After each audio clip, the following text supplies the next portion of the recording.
everything up and carted it to her rented house, she had to get to the feed store. While her customers had been understanding, she couldn't expect unlimited patience. George Tucker, her assistant, he'd been her father's assistant too, was trustworthy and reliable, but responsibility for Fraser Feed was Ellie's, and she couldn't forget that. Which meant she couldn't take the time to grieve properly. Not when she was short-staffed during the busiest season of the year. June brought with it a flurry of activity on the neighboring cattle ranches, and many of those ranchers would be looking to her for their feed and supplies. By the third trip out to her truck, Ellie regretted turning down Glenn's offer of help. Glenn Patterson was quite possibly the best friend she'd ever had. Although she'd always known who Glenn was, in a town the size of Promise, everyone knew everyone else, at least by sight. There was just enough difference in their ages to keep them in separate social circles during their school years. The Pattersons had been buying their feed from Fraser's for years. Her father and Glenn's dad had played high school football together. For the past few years, Glenn had been the one coming to town for supplies. When Ellie began to work full-time with her dad, she'd quickly developed a chatty, teasing relationship with Glenn. She was light-hearted and quick-witted, and Glenn shared her sense of humor. Before long, she'd found herself looking forward to their verbal exchanges.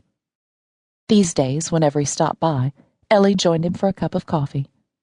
They usually sat on the bench in front of her store, idling away 15 or 20 minutes, depending on how busy she was. When the weather discouraged outdoor breaks, they sat in her office to enjoy a few minutes' respite. It got to be that they could talk about anything. She appreciated his wry good sense, his down-to-earth approach to life. Ellie tended to obsess about problems, but Glenn took them in stride. While she ranted and raved, he'd lean his chair against the building wall and tuck his hands behind his head, quietly listening. Then he'd point out some error in her thinking, some incorrect assumption or faulty conclusion. Generally, he was right. His favorite expression was, "Don't confuse activity with progress." She could almost hear him saying it now. It had been a week or more since his last visit, and Ellie missed him. She could count on Glenn to distract her, make her smile, perhaps even ease this gnawing pain. But when he'd offered to help her sort through the boxes, she'd declined, moving everything on her own, knowing she'd have to face these memories sooner or later, and preferring to do it alone. Within minutes of her arrival at the feed store, the place was bustling. Naturally, she was grateful for the business, but she would have liked a few moments to herself. Then again, perhaps it was best to be hurled into the thick of things, with no chance to dwell on her grief and all the changes taking place in her life. It was almost 2 before Ellie could dash into her office for 10 minutes to collect her thoughts and have lunch. Although her appetite was non-existent, she forced herself to eat half a sandwich and an apple. At her desk, she sifted through the phone messages and found one from Glenn. It was unusual for him to call during the day, especially in early summer when he spent most of his time working with the herd. Just knowing she'd been in his thoughts buoyed her spirits.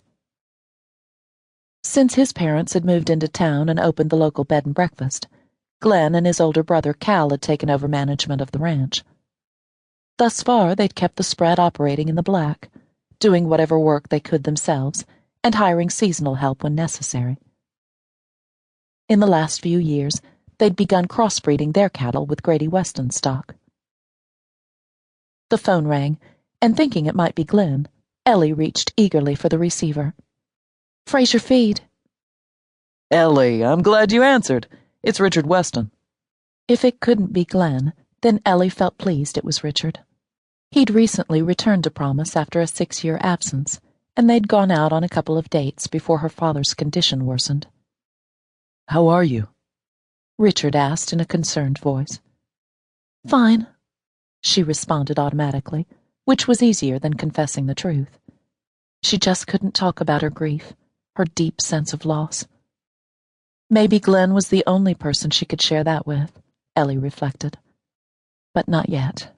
It was too soon. For now, she needed to forge ahead and do what was necessary to get through the day.